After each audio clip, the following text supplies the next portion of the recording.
¿Qué tal? ¿Cómo están? Una nueva emisión de Nudos del Pasado. Hoy con una personalidad estelar. Si hay alguien que realmente sabe de la izquierda durante el siglo XX es María Cristina Torti. Cristina, ¿cómo está?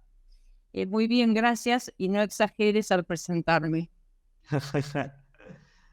Bueno, María Cristina nos va a hablar de lo que es la nueva izquierda, ¿sí? Que se puede denotar en la política argentina en los años 60. Si hablamos de la nueva izquierda, es porque hay una izquierda tradicional y hubo alguna ruptura. ¿Cómo es esto de la nueva izquierda?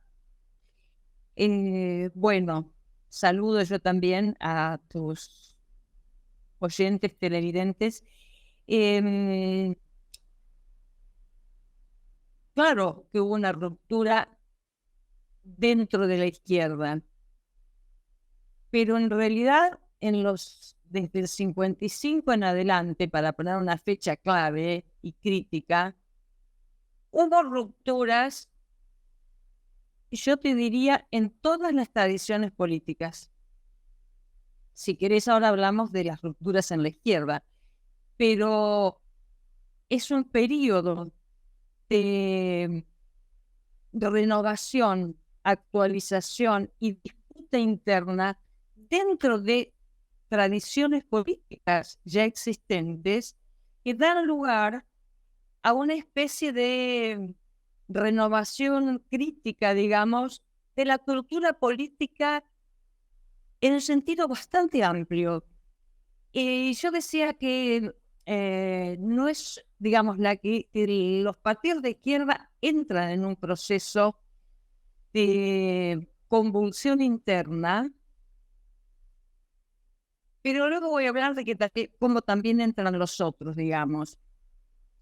En el caso de los partidos de izquierda, bueno, aclaremos, esta renovación de la cultura política y el fenómeno nueva izquierda es un fenómeno que se da en muchísimos lugares en Occidente. Digamos, los años 50 en Francia, en Gran Bretaña, en otros países de Europa, ya se habla de nueva izquierda. Dejémoslo por ahora, porque si no nos metemos en cosas demasiado difíciles. Pero tienen, digamos, ese malestar en la izquierda, tanto en los países centrales como en los países periféricos como el nuestro, tienen un núcleo de insatisfacción y de crítica hacia las dirigencias que no han logrado construir un cambio social radical, digamos, que no han logrado construir socialismo. En Europa les critica y digamos que en ambos casos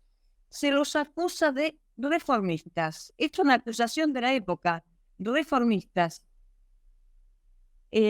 Incluso esa acusación cae sobre los partidos comunistas.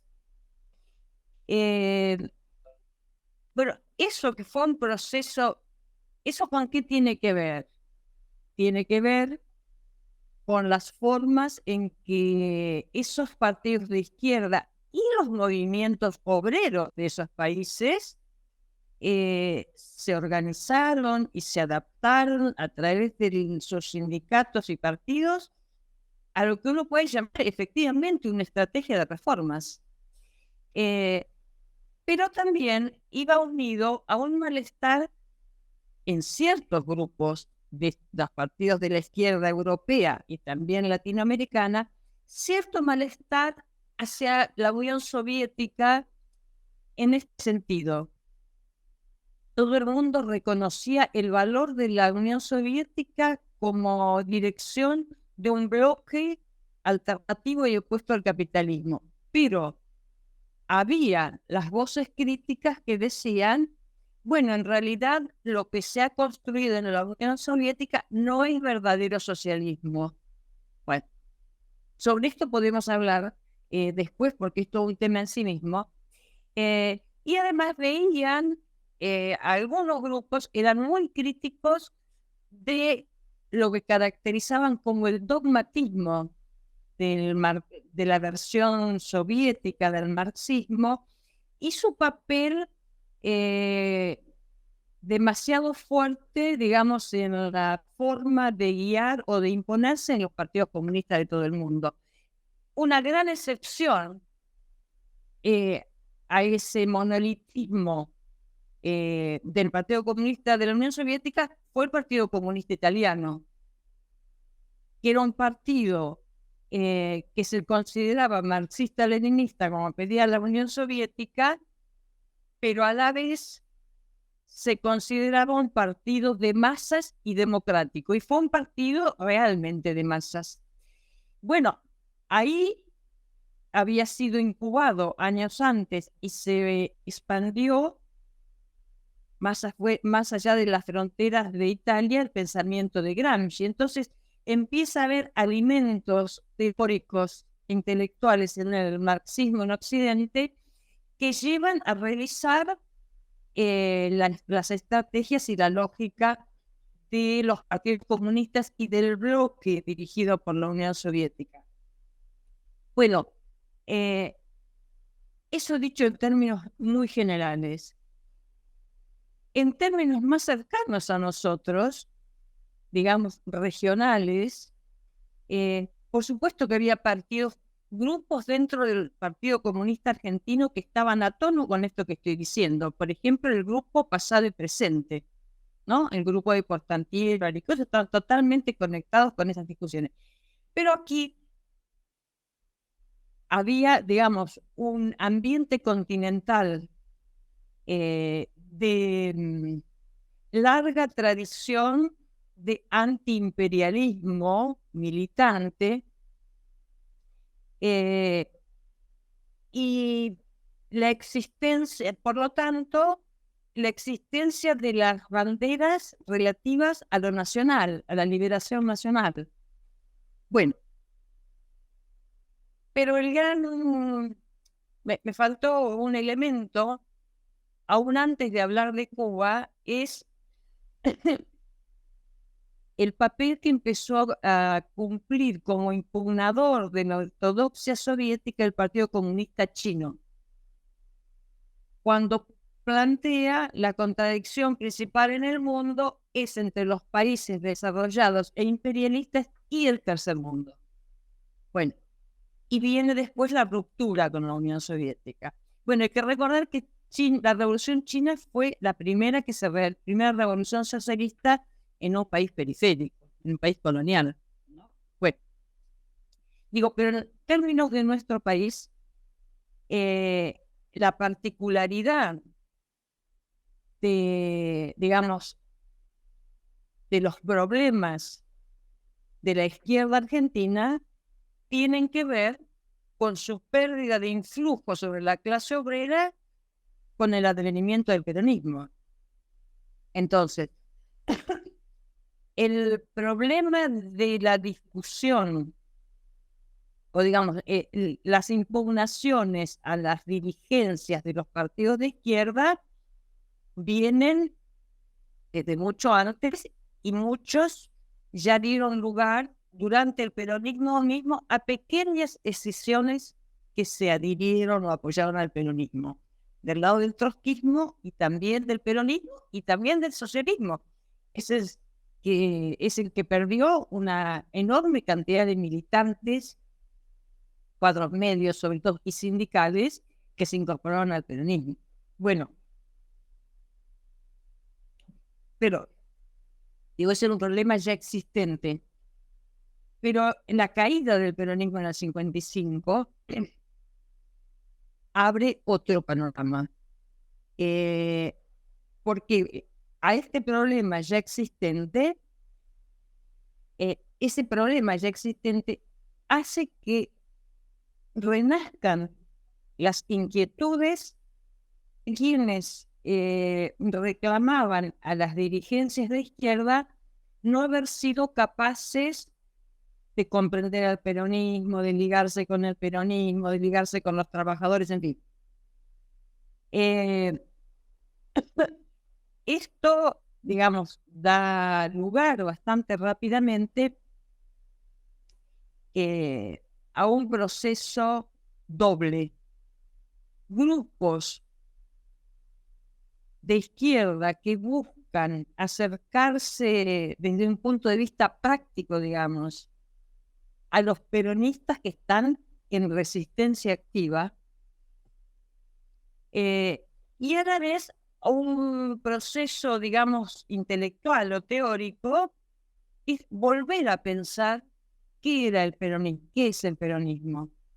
Eso que Carlos Altamirano denominó como ingresar en una situación de revisión, o como dicen, una situación revisionista. Bueno, ahí no me pongo a hablar de esto, digo, se empieza a pensar de otra manera.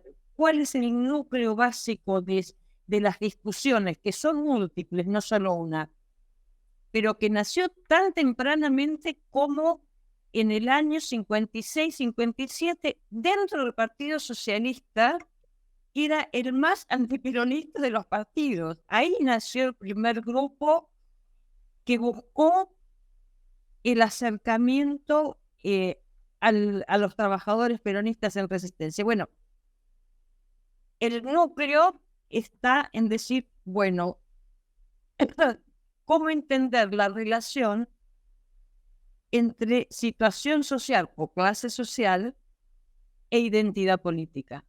Ahí para la izquierda parecía una cosa contradictoria. La teoría decía que inevitablemente la clase obrera tiende al socialismo. Bueno, no pasaba.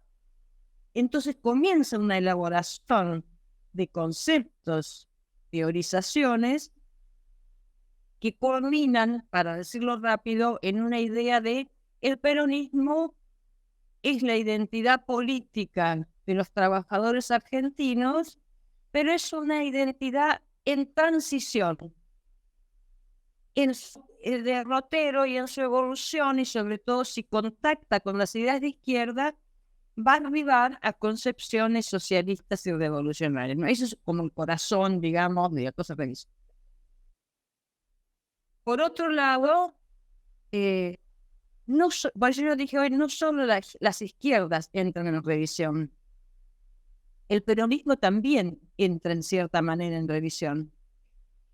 De este periodo se ha dicho que es el periodo en el que la clase obrera peronista se proletariza, en el sentido de que por primera vez tiene la experiencia de enfrentarse al Estado, no un Estado que protege, sino enfrentarse al Estado, ver al Estado como un enemigo o como un adversario, por lo menos. Y a la vez que ocurre esto, empieza otra vez en pequeños grupos. Yo estoy hablando de los orígenes de la nueva izquierda, ¿no? Empieza también en el peronismo una mirada crítica hacia sus direcciones y una distinción entre lo que en los términos de la época era la línea dura y la línea blanda del peronismo.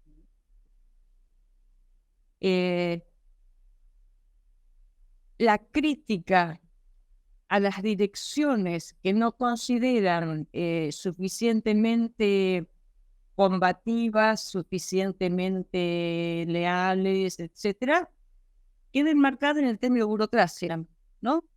Hay sectores del peronismo que son la burocracia, aquellos que no son el peronismo verdadero y luchador, etcétera. Bueno, ocurre en esta etapa que estoy situando yo desde 56, 57 hasta el 61, 62, en que muchos de estos pequeños grupos salidos de la izquierda y del peronismo revolucionario trabajan juntos, ¿no? Tal es el caso del Partido Socialista de Vanguardia, del Movimiento Revolucionario Peronista de Rearte y otros. Y también aparecen grupos que se escinden del nacionalismo y de Tacuara, que trabajan también con ellos, digamos. Hay ahí entonces una idea que busca enlazar tradiciones. Bueno, me fui por un costado, pero entonces lo que yo quiero decir es que por lo menos yo y mis compañeros, cuando hablamos de nueva izquierda, no nos referimos solo a las escisiones en los partidos de izquierda. Nosotros cuando hablamos ni nos referimos solo al nivel político. Para nosotros, cuando hablamos de nueva izquierda, hablamos de los 60, 70 como un periodo en el que se produjo un movimiento muy amplio de oposición social. Movimiento social, político y cultural a la vez.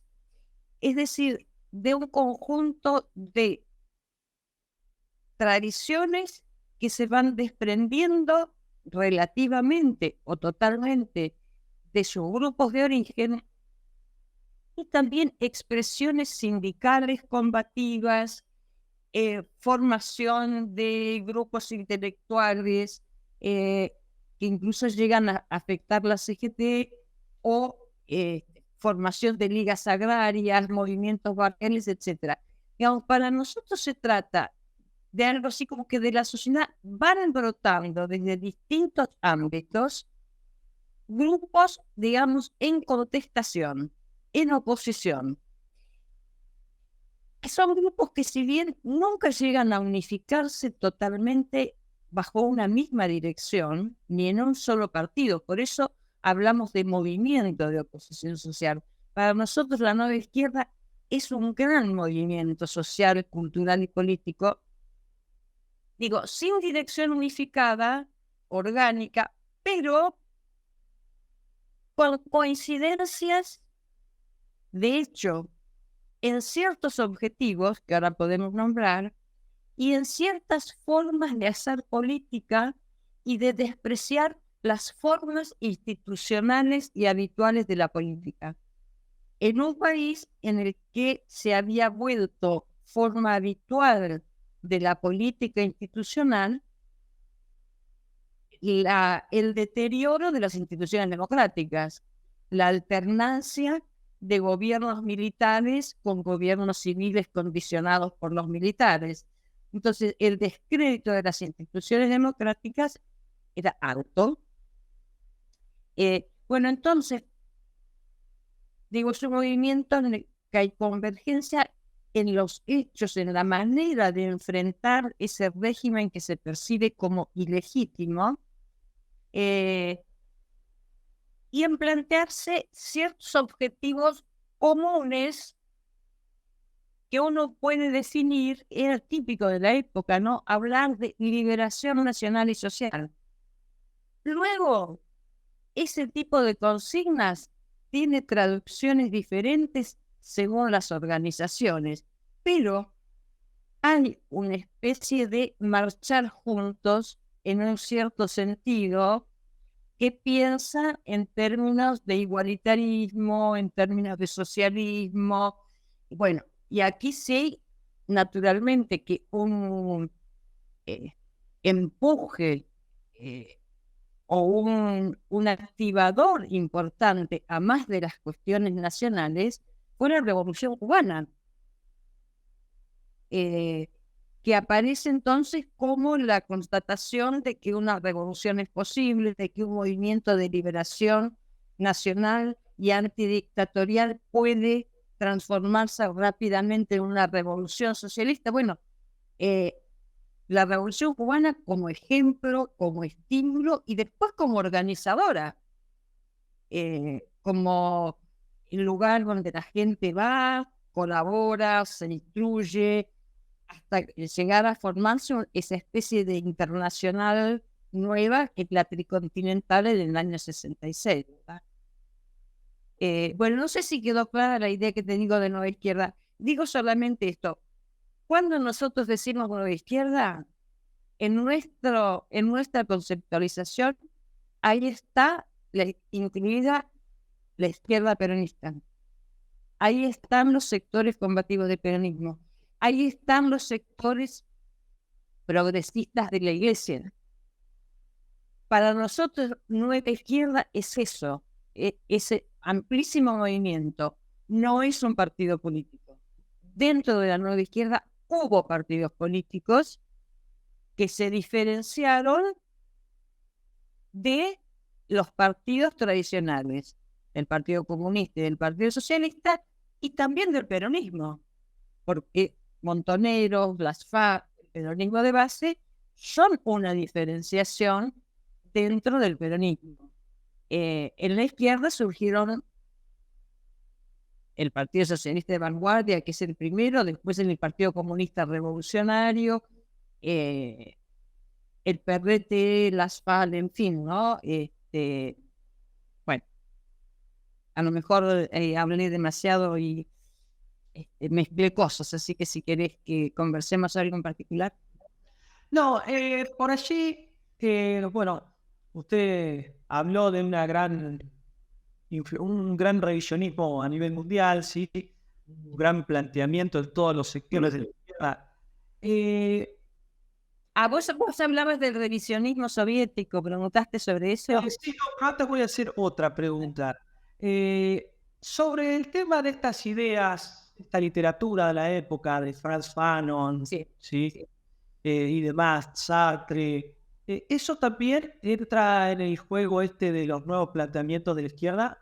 No, totalmente. Esa literatura, ¿no? Fanon, Sartre, Debré. Bueno,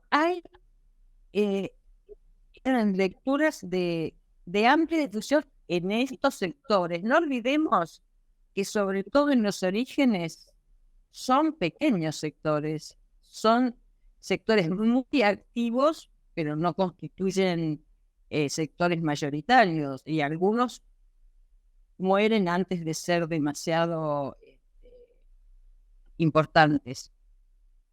Pero no, lo que quería decir es que hay núcleos intelectuales, a veces constituidos también por trabajadores, pero básicamente son grupos intelectuales, que son verdaderas usinas de difusión de estas nuevas ideas y que se expresan, son ámbitos a la vez como de militancia, pero a la vez de difusión en estos ambientes a través de la publicación de revistas.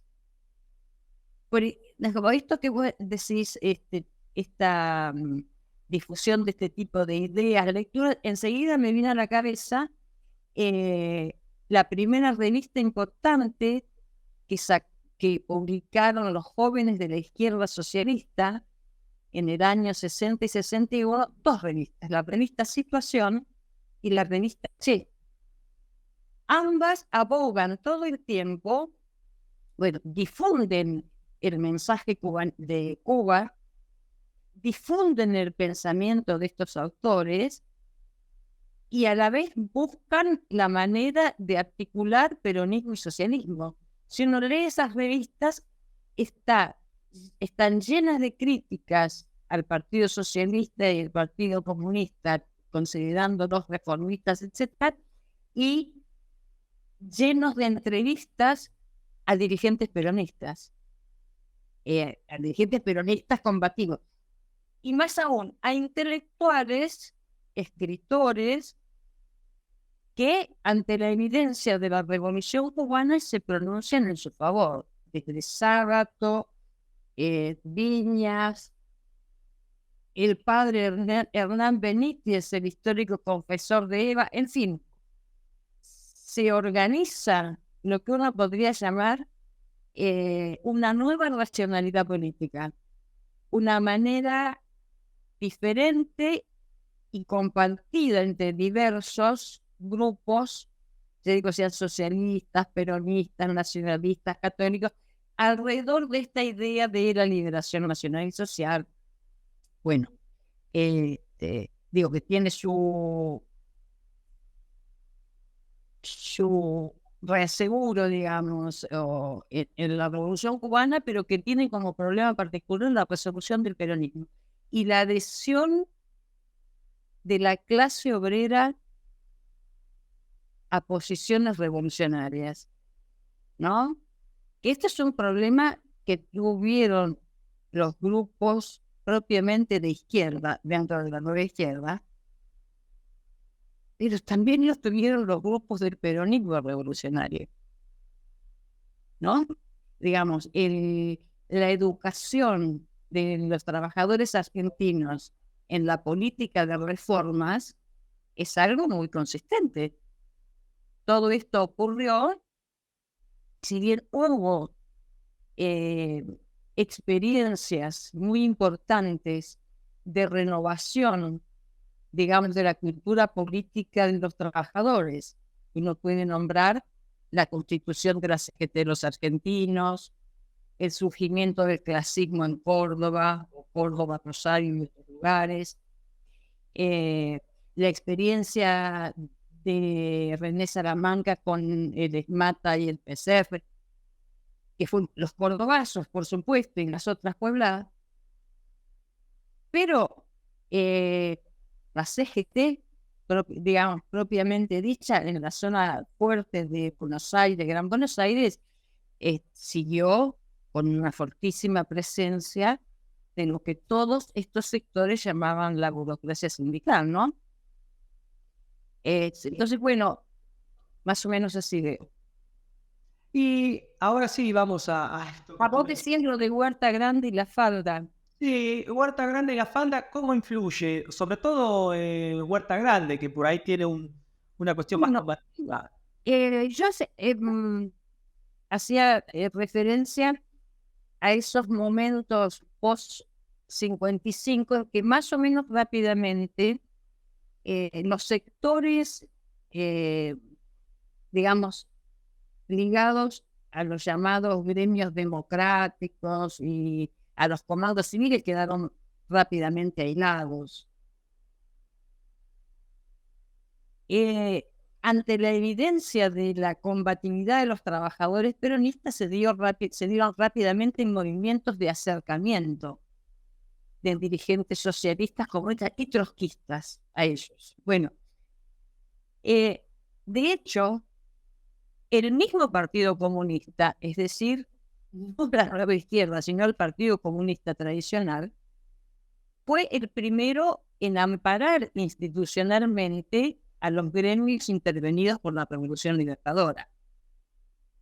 De ese amparo que les dio el Partido Comunista, surgió el primer nucleamiento sindical en el año 59, que reunía a los gremios comunistas, los socialistas no viordistas y el peronismo combativo. Eso se llamó Movimiento Obrero Unificado, MOU.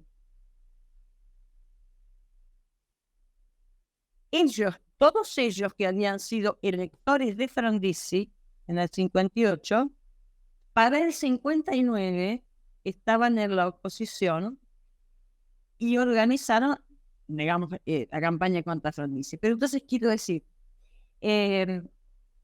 las mismas 62 nacieron de ese nucleamiento, de una división de ese nucleamiento. Entonces, hay en esos primeros años todavía una presencia interesante de los militantes del Partido Comunista. Y estos, junto con dirigentes peronistas combativos, tienen que ver con estos dos congresos que vos estás nombrando y con un programa que recoge, digamos, experiencias del peronismo, pero que también recoge el programa que el Partido Comunista tenía para la época, ¿no? Nacionalizaciones, de comercio con todas las naciones del... Bueno, ¿no? Fueron importantes, me parece, y así los reivindica también el peronismo, como, aunque el peronismo nos reivindica solo como peronistas, fueron experiencias no solo del peronismo, fueron experiencias compartidas y que muestran que por entonces las ideas de izquierda en general ya tenían cierta penetración en algunos sectores del peronismo, ¿no? Usted sabe que esto último que está diciendo, sin haber indagado yo en ese tema, uno da cuenta de eso leyendo una literatura clásica que es Resistencia e Integración de James. Claro. ¿Sí? Y en esos primeros años de la década del 60 es muy constante la aparición de militantes socialistas y comunistas, Sí, claro. que eso después con el tiempo uno lo ve no solamente en el libro, sino que lo ve en la propia literatura, como ya no se da cuenta, como que por decirlo de alguna forma, se peronizó, ¿sí? Incluso la CGTA, que aparece después, es una CGT peronista, pero con integrantes quizás ya de los otros partidos. Bueno, en realidad la CGT de los argentinos es como una expresión típica del abanico que era la nueva izquierda. Por un lado, movimiento sindical, social, politizado, pero plural. Esta es una cosa muy importante en la CGT de los argentinos, como lo fue en estos congresos que vos estás nombrando, pero en la CGT de los argentinos. Digamos, rompe con la tradición de la CGT monopartidaria. Digamos, la CGT que nace en el 30 era una CGT políticamente plural. Se vuelve monopartidaria con el peronismo, porque lo dice hasta en los estatutos, digamos. La CGT de los argentinos abre eso. Y en la CGT de los argentinos hay de todo. ¿Quiénes fueron las grandes figuras de la CGT de los argentinos? Ongaro y Tosco. La regional más activa de las CGT de los argentinos era la de Córdoba y la dirigía Tosco.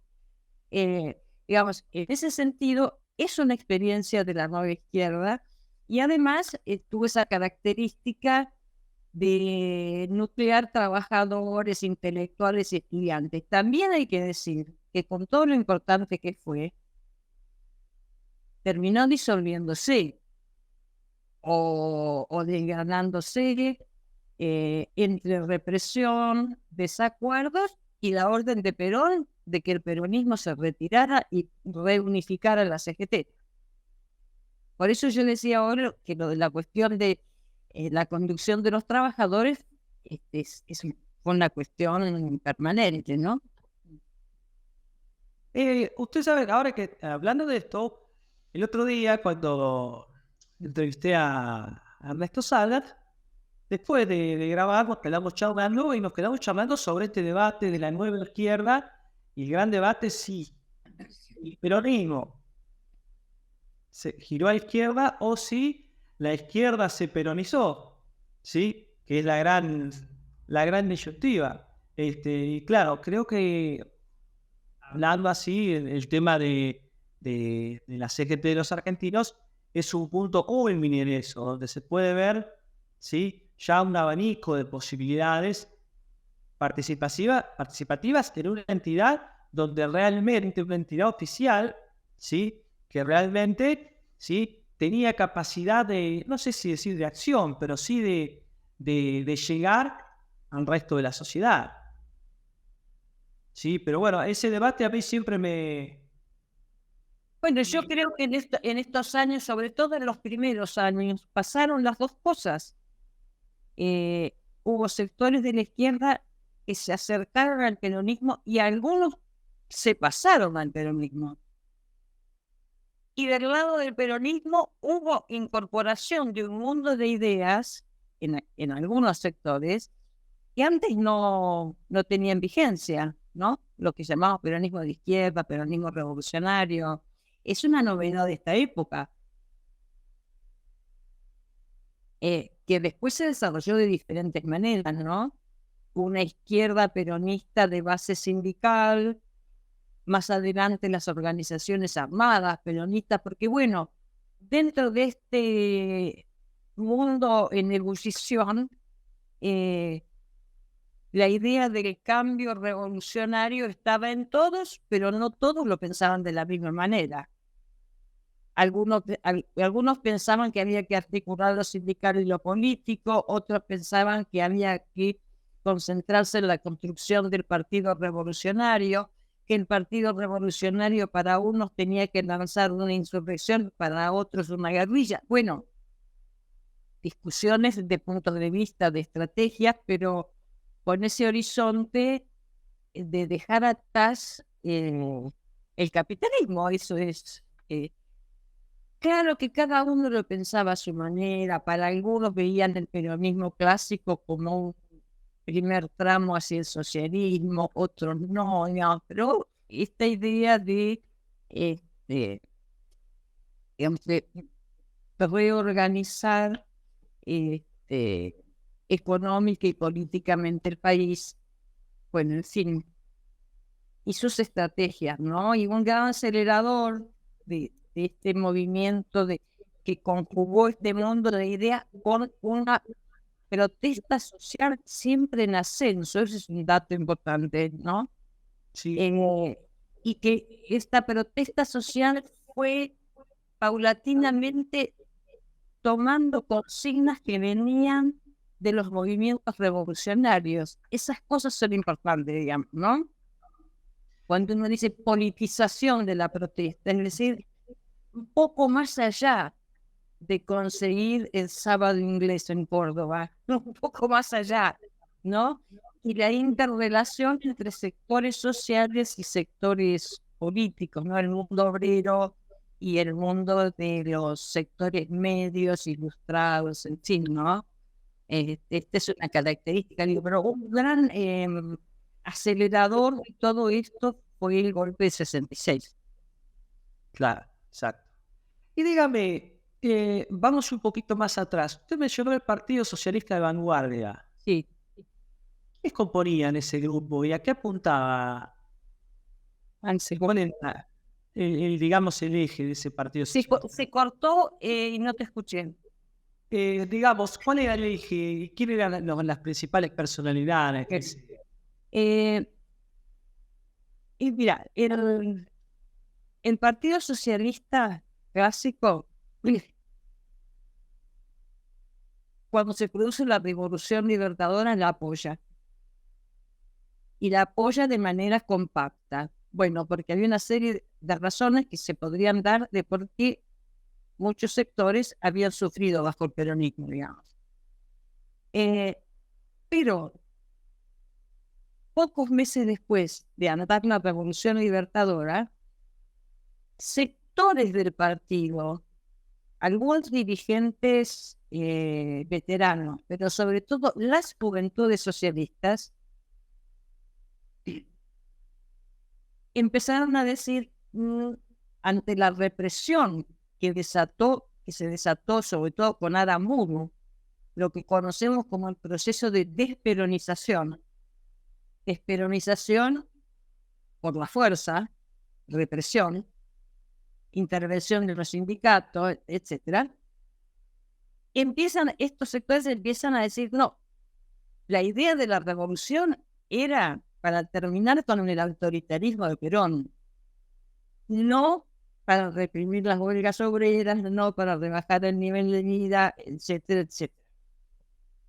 Un punto de ruptura, esto que era una discusión en el partido, estas juventudes socialistas tenían la característica, junto con un sector de viejos dirigentes, que venían de la reforma del 18, que eran personas, digamos, fundadoras de la corriente de izquierda y latinoamericanista de la reforma universitaria, y que tenían contacto con las juventudes universitarias de toda América Latina.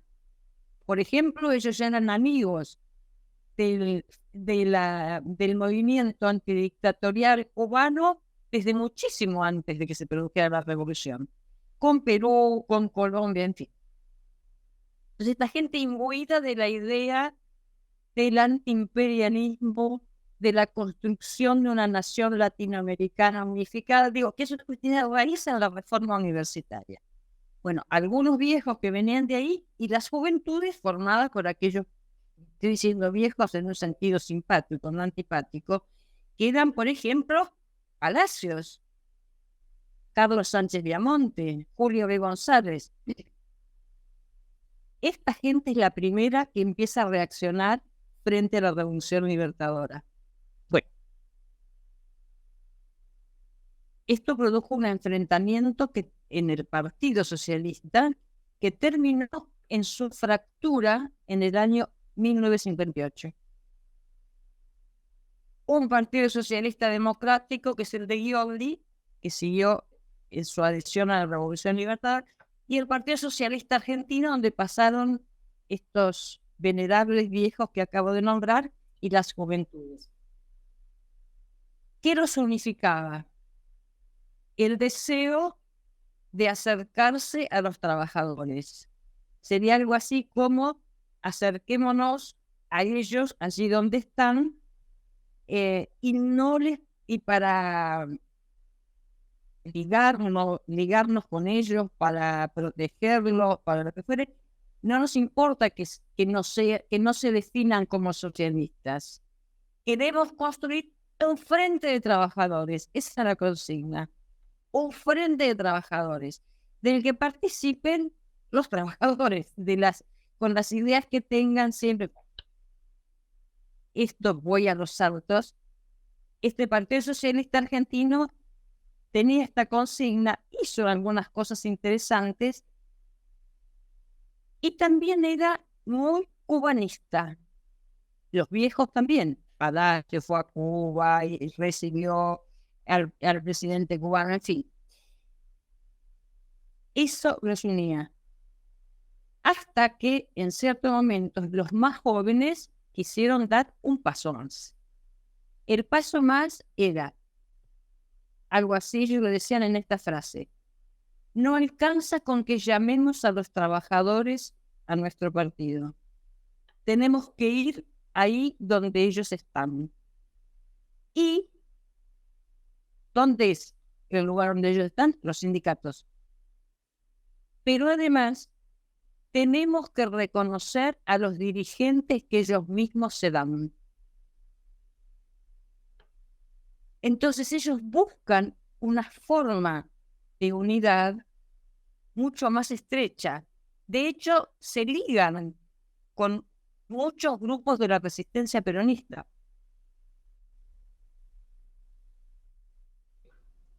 ¿Qué cosa? Porque uno normalmente ahí mencionó dos cosas.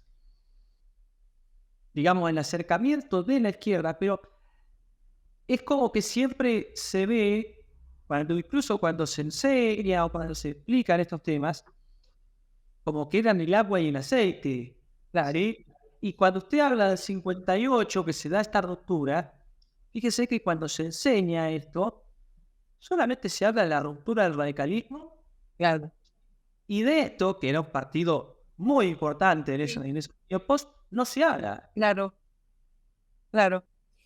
Bueno, te termino la historia, aunque sea a grandes saltos.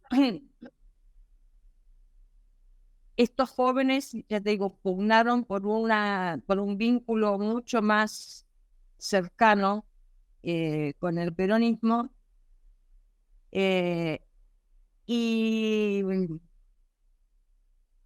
por otro lado, la adhesión común que jóvenes y viejos tenían a la Revolución Cubana, estos muchachos traducen la idea de socialismo en términos de nacionalismo revolucionario. Digamos, ahí se articulan sus dos grandes ideas, ¿no? El acercamiento al peronismo. Que entonces, a partir de ahora, porque Palacios, Sánchez Viamonte eran muy antiimperialistas, eran muy comprensivos de los trabajadores peronistas, pero se opusieron siempre a la forma política del monolitismo peronista, digamos, ¿no? Es decir, Perón siempre siguió siendo un dictador y alguien que no permitía el despliegue político de los trabajadores, que con represión y demagogia los había metido en una CGT monolítica. Eso no lo cambiaron nunca. Eso no lo cambiaron nunca. Siguieron siendo antiperonistas. Entonces, estos entraron en colisión con el sector liderado por los jóvenes, y eso hizo que en el año 61 este Partido Socialista Argentino se dividiera otra vez. Quedara el Partido Socialista Argentino de Palacios, Alicia Moró, Sánchez Viamonte, y estos nuevos que se denominaron a sí mismos Partido Socialista Argentino de Vanguardia. Palabra típica de la época, vanguardia. En su declaración en el Congreso, en el que fundan su declaración de principios, tienen una frase que los define, una o dos frases que para mí los define. Una es algo así como: no nos resignamos a permanecer aislados de las masas que se expresan en el peronismo. Y la otra, definirse como una izquierda nueva. Por eso yo digo que este fue el primer partido de la nueva izquierda. Esa es mi tesis de doctorado. Trabajar en el Partido Socialista de Vanguardia, ¿no? Todo esto ocurrió tan tempranamente como en el año 61. ¿Quiénes eran, me dijiste vos, los principales dirigentes?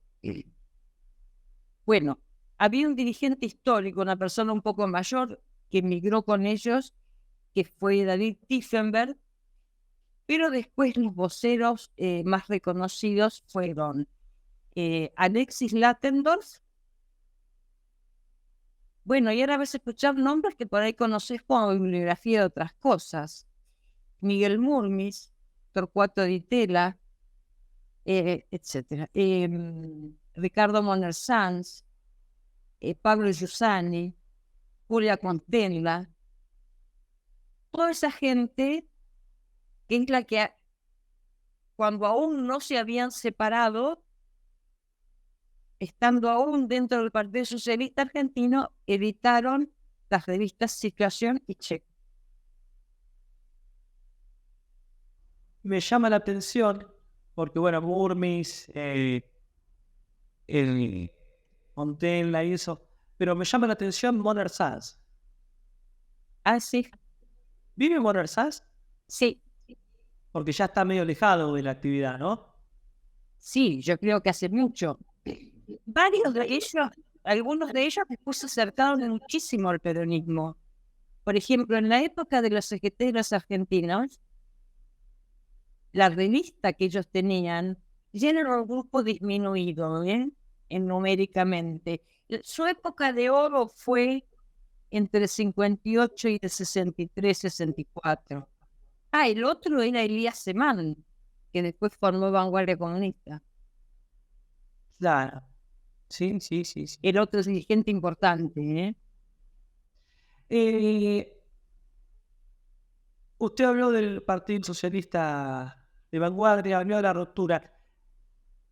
Y algo que nos quedó en el tintero, esto del revisionismo soviético. Sí. ¿Eso entra en los grandes hechos de los años 50 y 60 que influyen o eso va aparte, va por otro lado? Claro,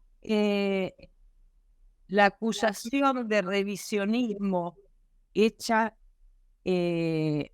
a la Unión Soviética y a Khrushchev después de los famosos congresos de la crítica a Stalin.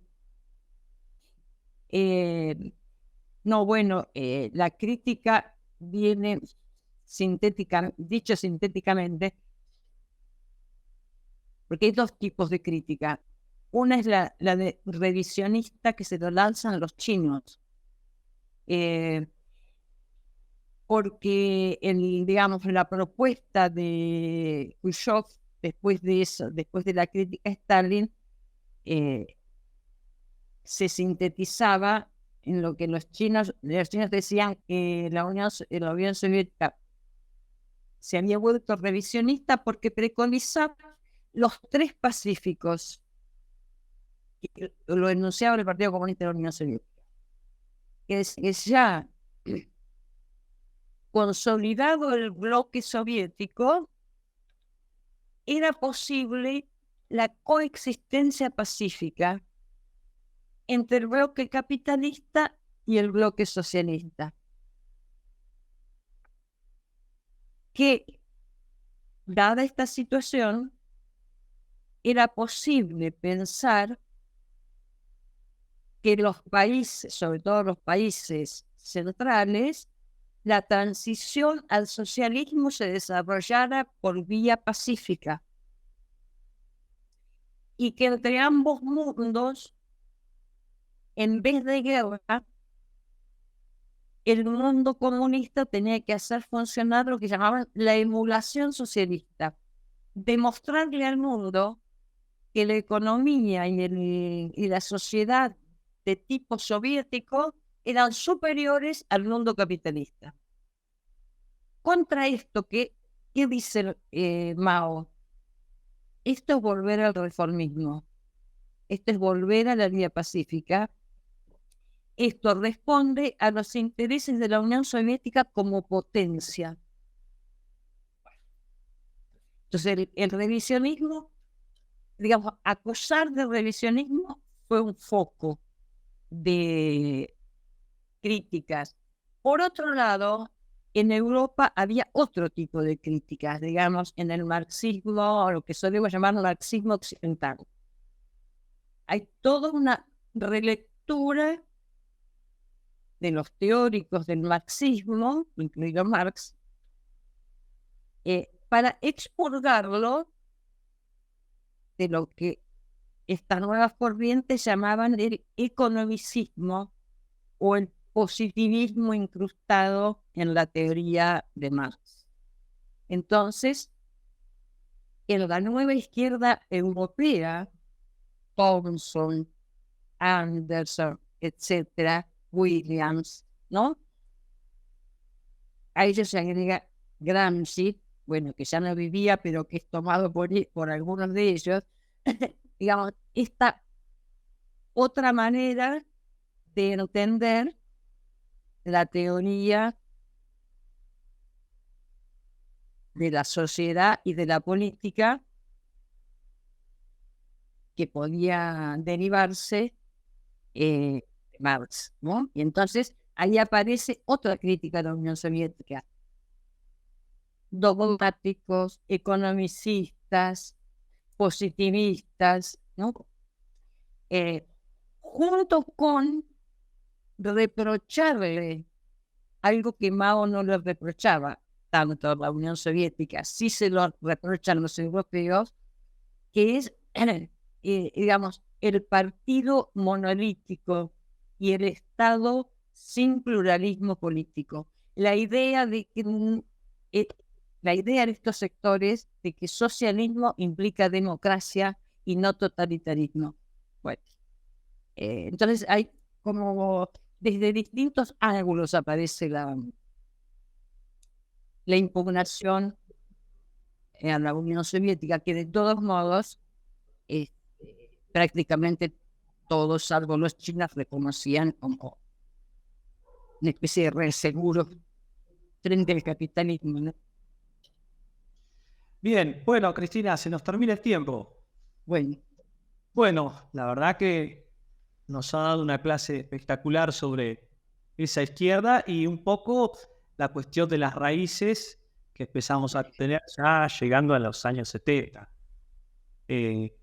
Porque ahí tenemos esa ruptura importante que mencionamos que se da en el 58, creo que fue más importante que la propia ruptura del radicalismo. El radicalismo por ahí, esa ruptura es de un partido tradicional. No, bueno, el radicalismo abrió la serie de rupturas en los partidos, ¿eh?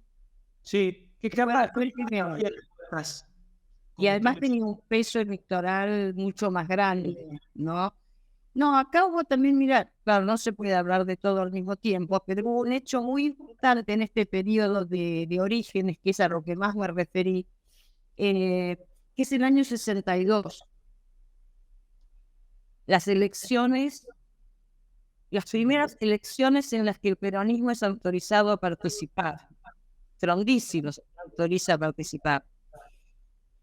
Bueno, esa elección es muy importante por muchos motivos. Primero, porque Paramini ganó. Segundo, porque la elección fue anulada. Pero lo que pocas veces se dice es que toda la izquierda, la nueva y la tradicional, votó a Framini. Lo votó el Partido Comunista, lo votó el Partido Socialista de Vanguardia, lo votó el reformismo universitario. Hay que leer los diarios de la época. Lo votó todo el mundo a Framini. Es un hecho muy significativo. Bueno, y también para la evolución posterior, ¿no? Sí, sí, sí. Bueno, después es claro, hay hechos. Yo creo que eso cierra un poco una etapa. Después, bueno, en el 66, después de los babazos, en fin, ahora ya habría que empezar a hablar de otras cosas que llevaron al crecimiento de las opciones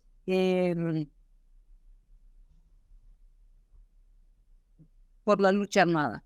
Pero es como otro capítulo y no se puede decir en 2 palabras, ¿no? Digamos, pero en el mundo de la nueva izquierda creció mucho la convicción de que la única resolución era por la vía de la violencia política, al punto, con esto sí voy a cerrar, al punto que todo este ciclo que tuvo su auge, el auge de combinación de la protesta y política revolucionaria, se da entre el 69 y el 71. Esos periodos de auge, los 2 cordobazos, el clasismo, las acciones guerrilleras. Pero ahí ocurre algo fundamental, es que el presidente Lanusse da forma a una manera de salir de esa crisis en la que estaba el país y su gobierno, que fue el llamado a elecciones con la autorización a la participación plena del peronismo. Entonces, esta salida política a la crisis digamos, creó una situación que removió el mundo de la nueva izquierda en muchos sentidos, que ahora no voy a desarrollar, pero intentó algo Lanusse, que para mí es muy importante.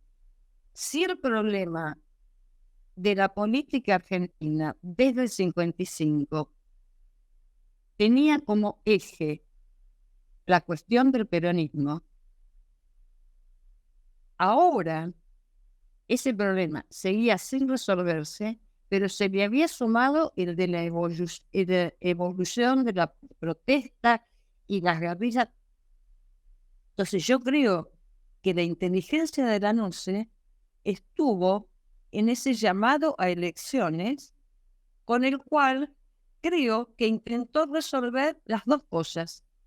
Resolver el problema del 55, es decir, terminar con la proscripción del peronismo, y resolver el problema del 69, es decir, el problema de la sociedad insubordinada del cordobacio. Esa fue la inteligencia de la NUCE al llamar a elecciones. ¿Y por qué generó un gran revoltijo dentro del mundo de la nueva izquierda? Porque Perón, que era reconocido como líder por una parte de la nueva izquierda, aceptó